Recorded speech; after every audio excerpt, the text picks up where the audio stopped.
नामावली का जब गान करते हैं तो शिल्पिल्ले बाई का स्मरण आता है उसमें। सुत बिस दियो पूज शिल्पिल्ले भक्ति रशीली पाई। देखो कितना विश्वास होता है भक्त को, कैसा वो श्रद्धावान होता है। एक राजकुमारी और दूसरी एक जमींदार की पुत्री, दोनों को मित्रता थी। एक दिन राजा के यहां भगवत प्रेमी महात्मा आए। वो संत सेवी राजा थे, महात्मा जन आते रहते थे और महात्माओं का कार्य ही होता है निरंतर अपने प्रभु की सेवा और सुमिरन में मगन रहना। सेवा सुमिरन ये बहुत बड़ी सामर्थ्य है। अगर हम हर समय सेवा और सुमिरन में रहें तो कभी कोई माया प्रपंच हमें परा। जहां हम सेवा सुमिरन से अलग हुए वहीं माया का प्रभाव पड़ता है। तो भगवान का शालिग्राम स्वरूप उनके पास था, खूब भाव से सेवा कर रहे थे और नवीन अवस्था की कोमल हृदय वाली ये दोनों सखियां देख रही थी। इनके मन में आया ऐसे हम भी ठाकुर सेवा करेंगे। देखने से सुनने से हमारे हृदय में प्रभाव पड़ता है। गंदी बातें देखेंगे, गंदी बातें सुनेंगे, उसी का चिंतन होगा, हृदय गंदे आचरणों की प्रेरणा वाला बन जाएगा। अगर हम भागवतिक बातें सुनेंगे, भागवतिक दर्शन करेंगे तो भागवतिक चिंतन होगा, हृदय भागवतिक प्रेरणा वाला बन जाएगा।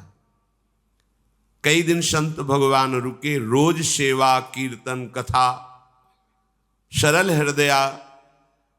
उन दोनों सखियों में बात आई कि चल करके संत भगवान से कहते हमको भी ठाकुर जी दीजिए। दोनों ने चरण पकड़कर प्रार्थना की, गुरुदेव हमारे हृदय में भी इच्छा हो रही कि हमें ठाकुर सेवा मिले। अब दोनों बच्चे ही थे। संत भगवान ने विचार किया सेवा पद्धति में बहुत सावधानी की आवश्यकता होती है। अभी ये बच्चे हैं, कहीं सेवा अपराध न बन जाए। सेवा अपराध भी होता है। उपासना में चलने वाले उपासक को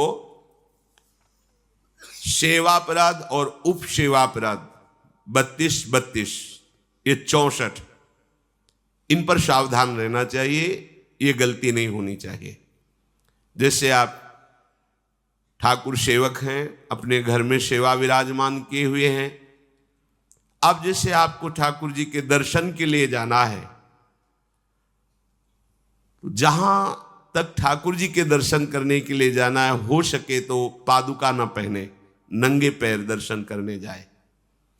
यदि आप में ऐसी सामर्थ्य नहीं है किसी कारण से, तो सीढ़ियों में पादुका नहीं पहनना चाहिए। जहां से मंदिर की सीढ़ियां हैं, पादुका उतार कर माथा रखकर सीढ़ी में फिर चढ़ना चाहिए।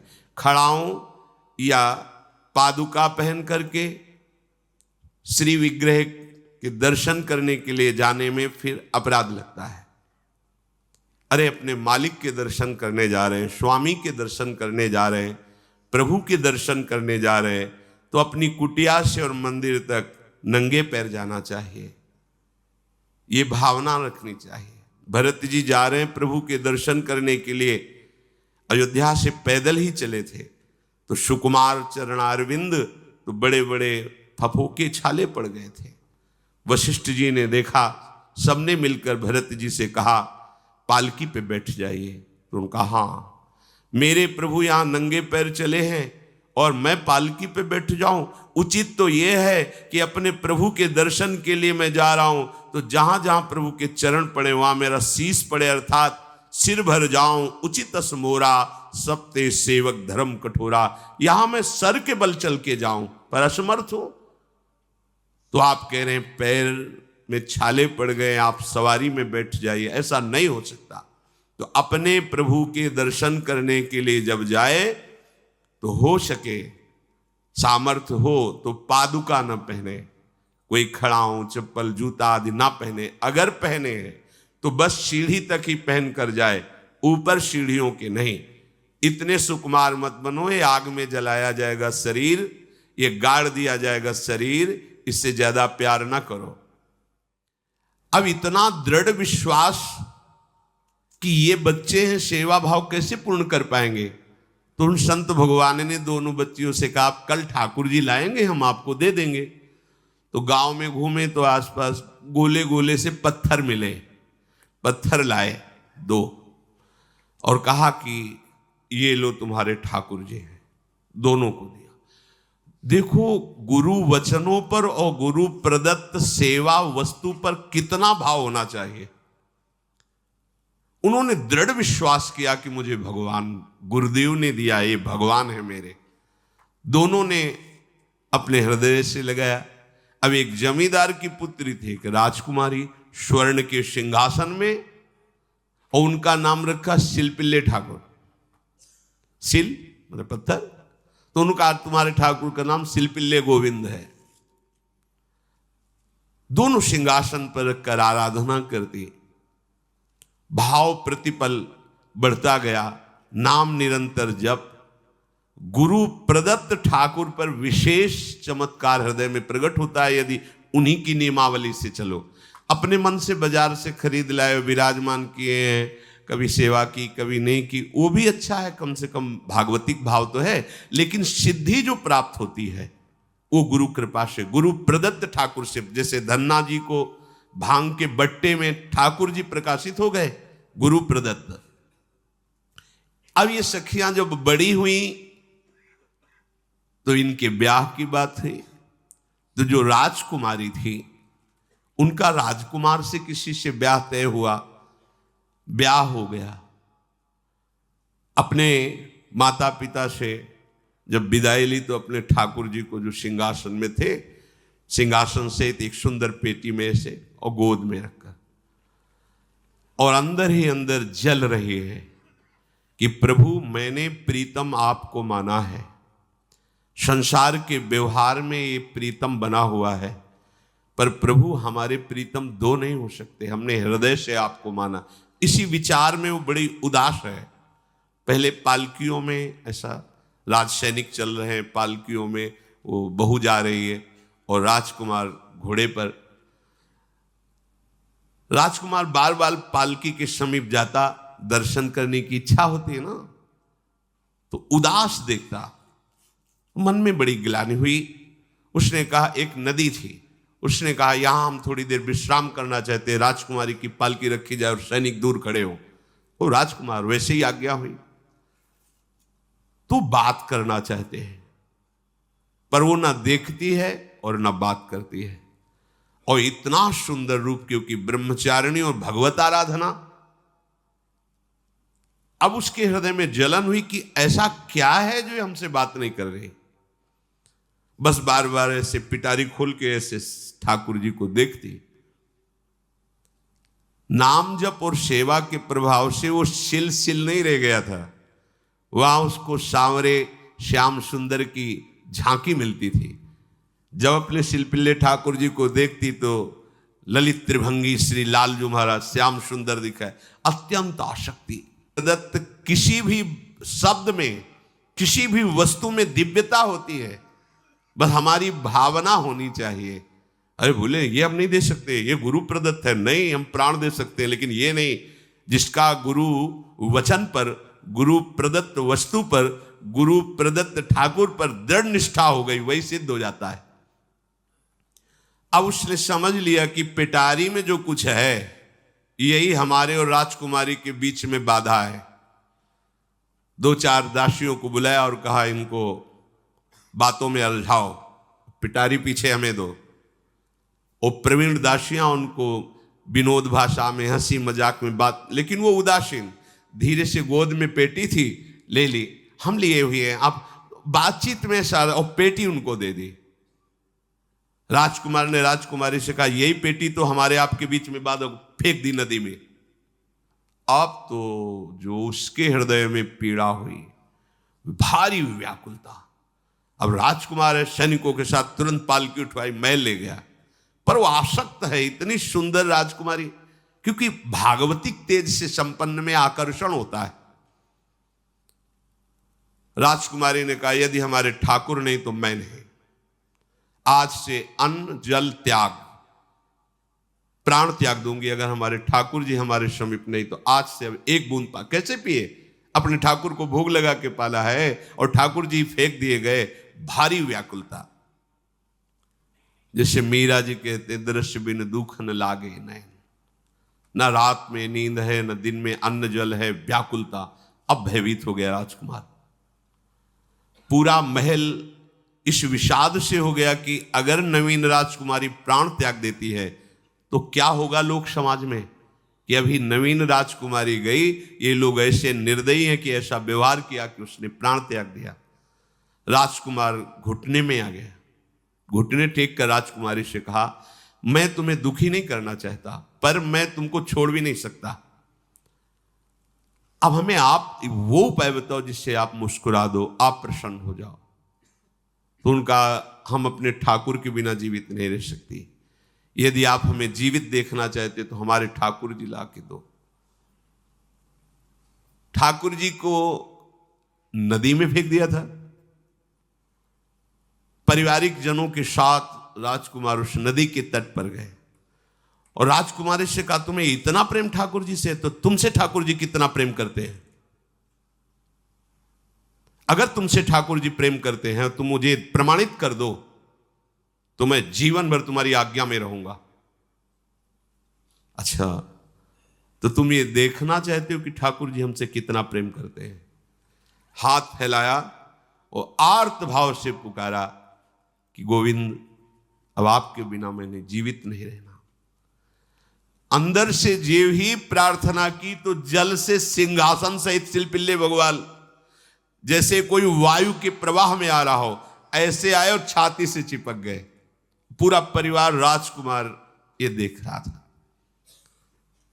हृदय से ठाकुर जी चिपक गए। जीवन भर के लिए दासत्व स्वीकार कर लिया और कहा, जैसी आप आज्ञा करोगे। जैसे मीरा जी, जब राणा जी से ब्याह हुआ तो प्रथम मिलन की रात में मीरा जी ने कहा, सावधान, तुम हमारे पति नहीं हो, मेरा सुहाग गिरधर से है, श्याम सुंदर ही मेरे पति हैं।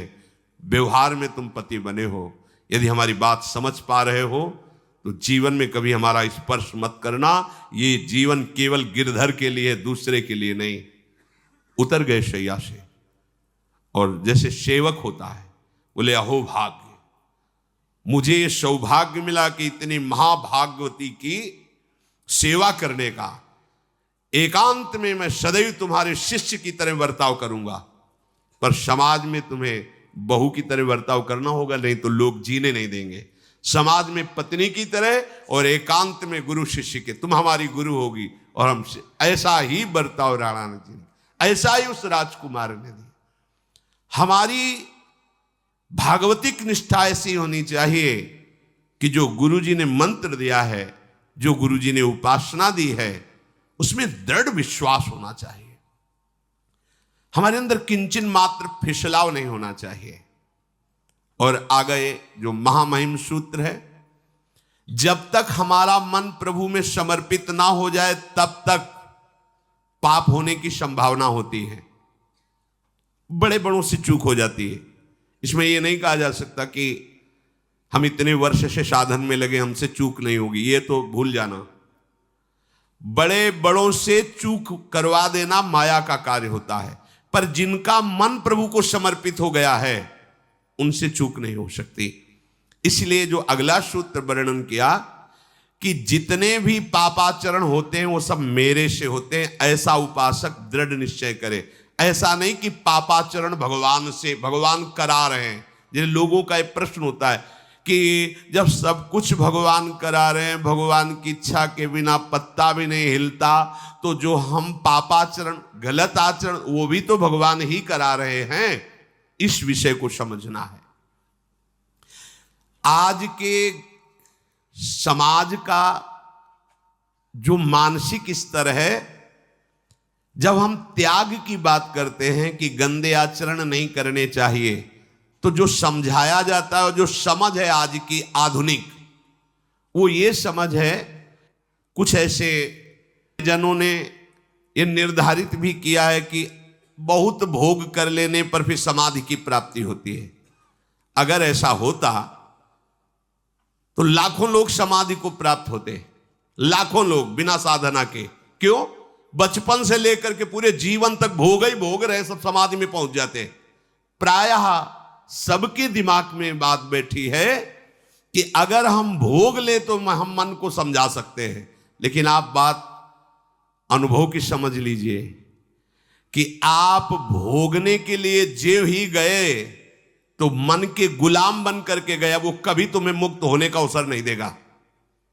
और आज तक किसी ने भी ऐसा नहीं कहा भोग भोगने के बाद कि आज के बाद मैं प्रण करता हूं, मैंने जान लिया कि इसमें सुख नहीं है, आज के बाद कभी भोग नहीं भोगूंगा। कभी किसी ने नहीं कहा।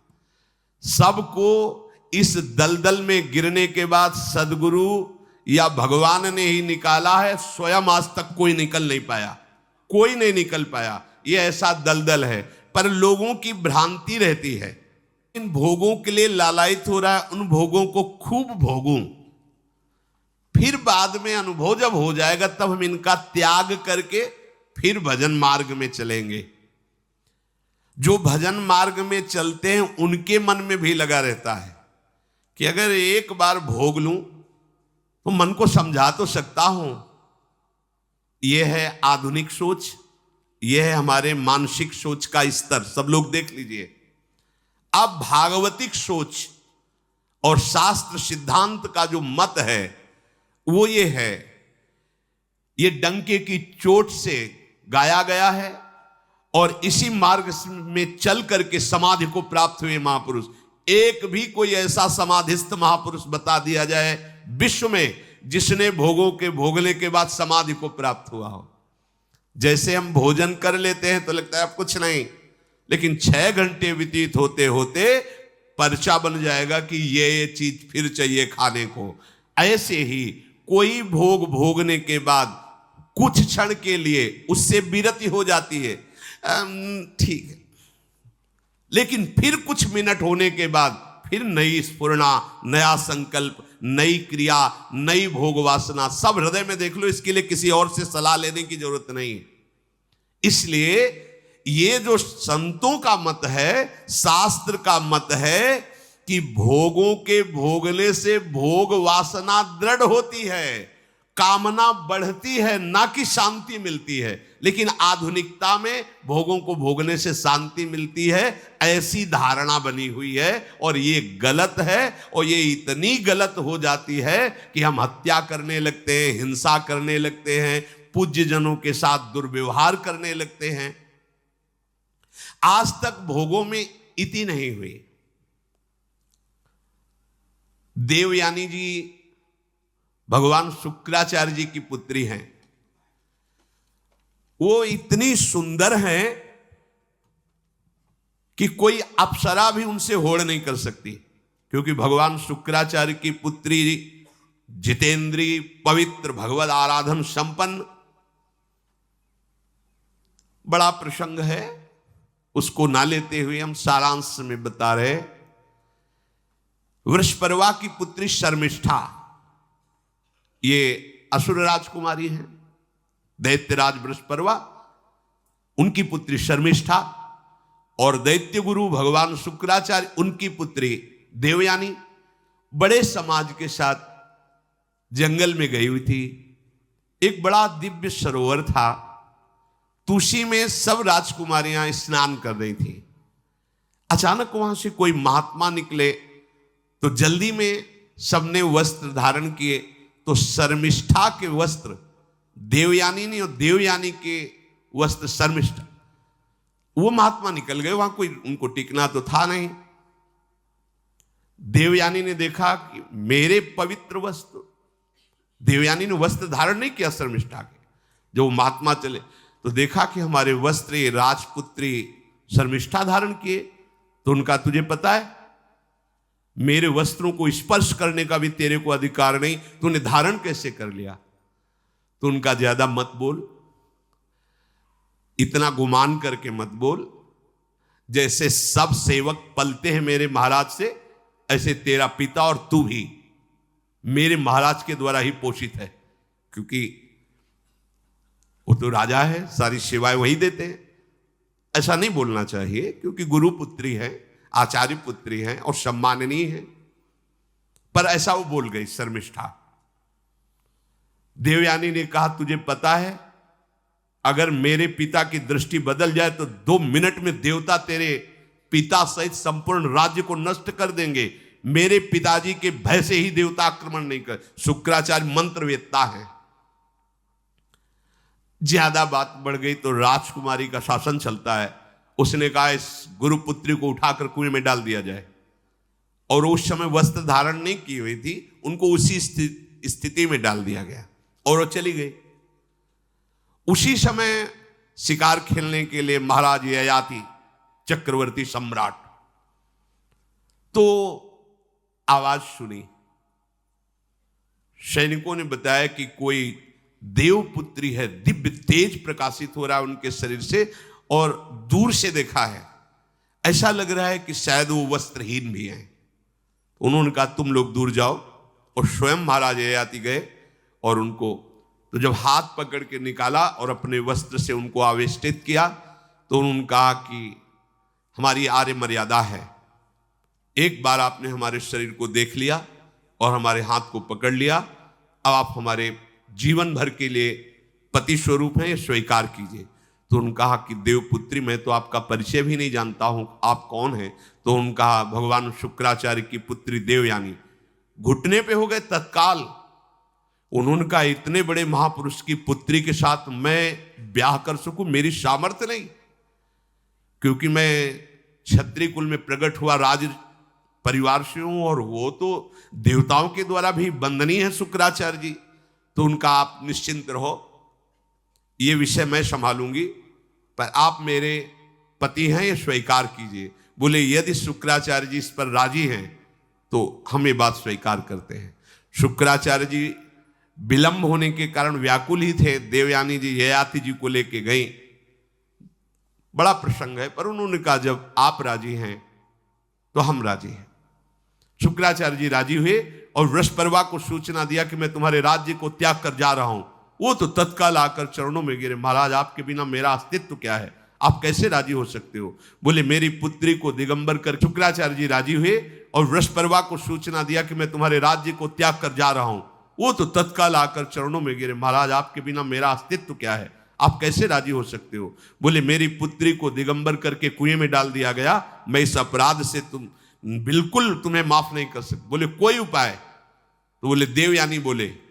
तो देवयानी ने कहा तुम्हारी पुत्री हमारी दासी होकर चले तो मैं तुम्हें क्षमा कर दूंगी। बोले बिल्कुल ठीक, तथास्तु।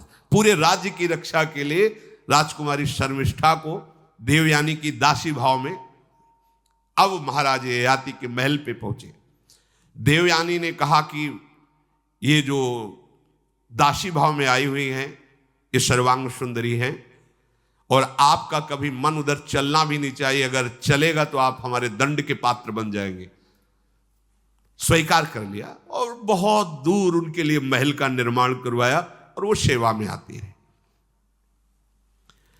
कुछ समय के बाद जब देवयानी जी के पुत्र हुए तो वन विहार के लिए अपने पुत्रों को लेकर चली, तो उधर शर्मिष्ठा के 2 पुत्र हो चुके थे, इनको पता भी नहीं था, और वो दौड़ कर आए, ययाति को पिताश्री कह करके आलिंगन किया। छोटे छोटे बच्चे। देवयानी ने कहा कि हमने कहा था तुम्हें देखना भी नहीं है और ये किसके पुत्र हैं? शर्मिष्ठा मुस्कुरा रही थी। देवयानी ने कहा अब तुम्हें दंड देंगी ही देंगी, और चली गई भगवान शुक्राचार्य जी के पास। ययाति भयभीत होकर के गए और शुक्राचार्य से प्रार्थना करे क्षमा कीजिए मुझसे गलती हो गई। और शर्मिष्ठा से ऐसे नहीं मिले। शर्मिष्ठा ने कहा था कि आप जानते हैं कि मैं दासी नहीं हूं, मैं राजकुमारी हूं, ईर्ष्यावश दासी बना करके लाई गई हूं, और मेरी सखी के पति हो इसलिए आप मेरे भी पति हो, मेरा अधिकार है आपसे संतान उत्पन्न करने का, शास्त्रीय सिद्धांत है। शुक्राचार्य जी ने कहा कि जो देवयानी कहेंगी वही हम मानेंगे, क्योंकि मेरी पुत्री है। क्या चाहती हो? तो बोले पुरुषत्व से इनको हीन कर दो। गुस्सा में आके शुक्राचार्य जी ने कहा तथास्तु। उसी समय महाराज ययाति पुरुषत्व से हीन हो गए और वृद्धावस्था छा गई शरीर में। अब ययाति ने कहा अब सुखी रहोगे तुम। तब देवयानी को भी होश आया कि ये तो क्या हमने अपना ही सर्वनाश कर लिया। कहा पिताजी अब इसका सुधार कैसे होगा? तो बोले जो पुत्र अपनी यौवन अवस्था दे देगा वही यौवन अवस्था इनके ऊपर आ जाएगी, वृद्धावस्था उसके पास चली जाएगी। महाराज ययाति ने अपने बड़े पुत्र यदु जी से कहा, तो उन्होंने कहा इसका प्रयोग कहां होगा? मां के साथ कदापि नहीं। मेरी यौवन अवस्था का प्रयोग मेरी मां के साथ कदापि नहीं, क्योंकि वो बड़े ज्ञानी महात्मा, इन्हीं के वंश में भगवान श्री कृष्ण का प्रादुर्भाव हुआ, इसलिए यदुवंशी कहे गए। सबसे छोटे, शायद उनका नाम पुरु ऐसा कुछ, उन्होंने कहा यह जीवन पिता का दिया हुआ है, इस पर पूरा अधिकार है, आप स्वीकार कीजिए। तत्काल वो वृद्ध हो गए, वो जवान हो गए। कई हजार वर्ष तक उन्होंने अपने पुत्र की आयु का विषयों में सेवन किया। फिर उनके मन में एक दिन बहुत घृणा हुई, धिक्कार है मेरे जीवन को और धिक्कार है इस भोगा शक्ति को।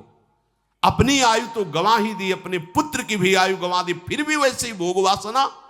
तो उन्होंने सबको शिक्षा देने के लिए बात कही, यत् पृथिव्यां व्रीहि यवं हिरण्यं पशवः स्त्रियः न दुह्यन्ति मनः प्रीतिं पुंसः कामः तस्यते न जातु कामः कामानाम् उपभोगेन साम्यति हविषा कृष्णवर्तमेव भूय एवाभिवर्धते यदा न कुरुते भावं सर्वभूतेष्वमङ्गलं समदृष्टेस्तदा पुंसः सर्वा सुखमया दिशा या दुस्त्यजा दुर्मति भीर्जीर्यतो या न जीर्यते ताम तृष्णा दुःख निवहां शर्म कामो द्रुतम त्यजेत।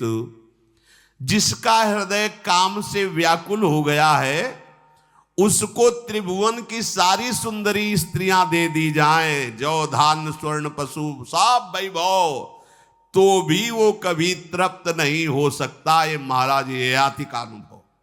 त्रिभुवन की विषय भोग भोगने से भोग वासना शांत नहीं होती, वरम और प्रबल हो जाती है। जैसे घी की आहुति डालने पर आग भड़क उठती है, वैसे ही भोगों को भोगते हुए रहने पर भोग वासनाएं प्रबल रूप धारण कर लेती और वो इतना कमजोर हो जाता है कि सोचता है मैं इसके बिना जी नहीं सकता।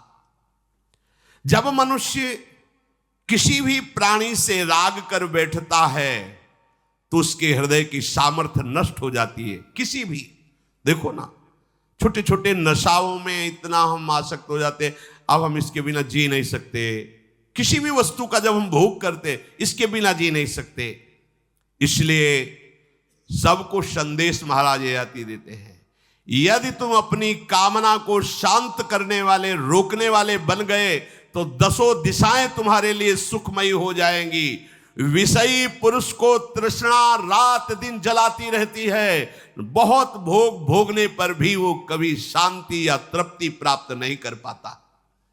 इसलिए जब हम भगवत मार्ग में चलते हैं तो ये तृष्णा और कामना ये डाइन की तरह हमारे हृदय में लगी रहती है। तृष्णा, भोगे हुए भोग को बार बार भोगने की इच्छा, कामना, सुने हुए देखे हुए भोगों को भोगने की इच्छा। तो उपासक जब तक अपने मन को प्रभु में नहीं दे पाता तब तक मन ये धोखा दे देता है। इसलिए बहुत सावधान रहना चाहिए।